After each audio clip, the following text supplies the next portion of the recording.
Greg, this morning, the Supreme Court handed down a decision in the case of website designer company 303 Creative versus Lennis. In a 6-3 decision, the justices ruled the state of Colorado cannot require a Christian web designer to provide same-sex wedding websites that are in violation of her religious beliefs. The court found Colorado's anti-discrimination law violated Lori Smith's free speech rights under the First Amendment by demanding that she create same-sex wedding websites. Justice Neil Gorsuch wrote this about the ruling. Wedding websites are a form of speech, and Colorado and its anti-discrimination law cannot force a designer to express something she does not wish to express. This is a huge victory that brings clarity on the issue of free speech and the rights of Christians in the workplace. Another Supreme Court breaking decision this morning. Huge defeat for executive overreach, but a significant victory for individual responsibility. Biden's student loan forgiveness plan was struck down. In a 6-3 vote, the High Court ruled that federal law does not authorize the Department of Education to cancel roughly $430 billion in student loans.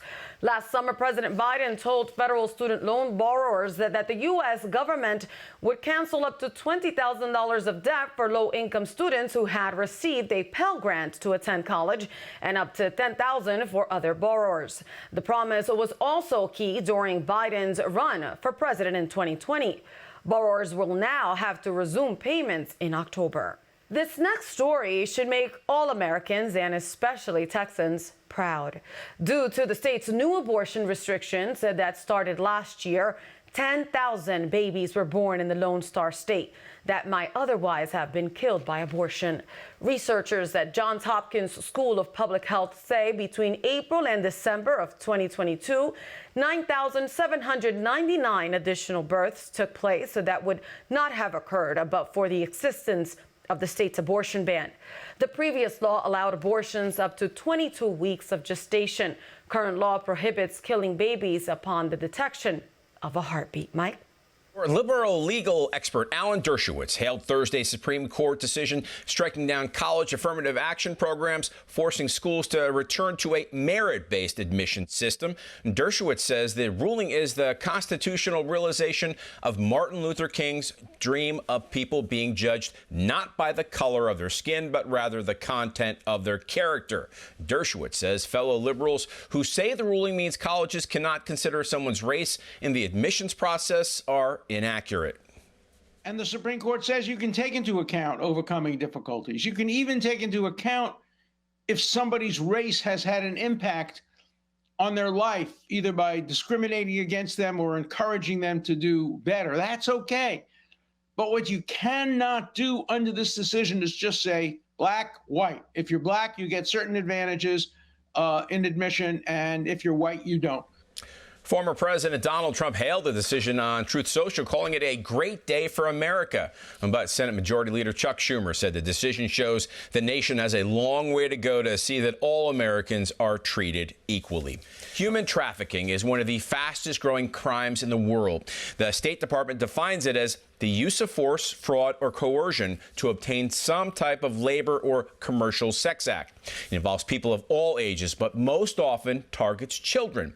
On July 3rd, a new movie starring Passion of the Christ Jim Caviezel opens in select theaters. It's called The Sound of Freedom, and it's based on a true story about one man's mission to save children from human traffickers. Sound of Freedom is a movie each and every one of us should watch to understand and then help end this horrific crime. Jim Caviezel was on Flashpoint with Gene Bailey last night. Here is a portion of that interview.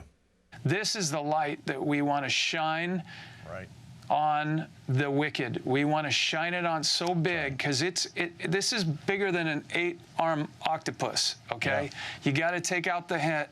If you just take out the trafficking arm, he will grow that arm right back. Yeah, ladies and gentlemen, it's a great story, but it's true, and that's the part that we need to make sure you understand. Because I got to tell you, it is just shocking. It was shocking to me, the statistics and some scenes in there, while they weren't graphic in nature necessarily. It's just like, oh, I see how this can happen. It makes me rethink when I see in my neighborhood, I saw a little girl riding her bike alone. I'm like, oh my gosh, where's her parents? Somebody needs to get her. But Jim, why is it that we still know so little about sex trafficking within the borders of the United States? Why is it that way? I believe it's the media, a big part. Who are their puppeteers? What are they controlling? Look, this is also our faith. It's connected to Christianity. It's the most accepted form of bigotry in the world. Let's face it, it's true. Our faith is under attack. If you go to 1 Romans, men with wild beasts and things, and God had handed them over to a depraved mind. Do you not understand that that will be the first book that's removed from a Bible that's LGBTQ permitted? This is insane. And at some point, then you got to have all of his books removed.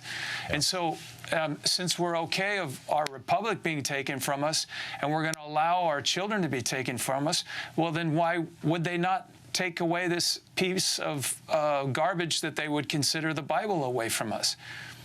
That's so true. Jim, let me ask you this question. Would you say that sex trafficking problem here in the U.S. is directly tied to our southern border, or the border being open just amplify it? Oh, it just amplifies it.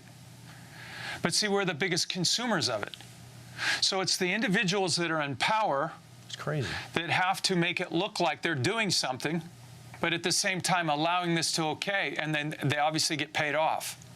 But this has just been throughout all time. This is the corruption that goes on, but it's to such a level now. Trafficking is so big. When we were in school, we talked about slavery. Boy, remember back in the days when they used to have slavery? Well, forget about that argument anymore. Slavery now is bigger than it has ever been, and in the history, it's bigger than all of the slaves put together from Pharaoh till now. It's bigger than that. It's 2 million children they're trafficking. It's 2 million children that are organ harvested. It's 2 million children that are under slavery.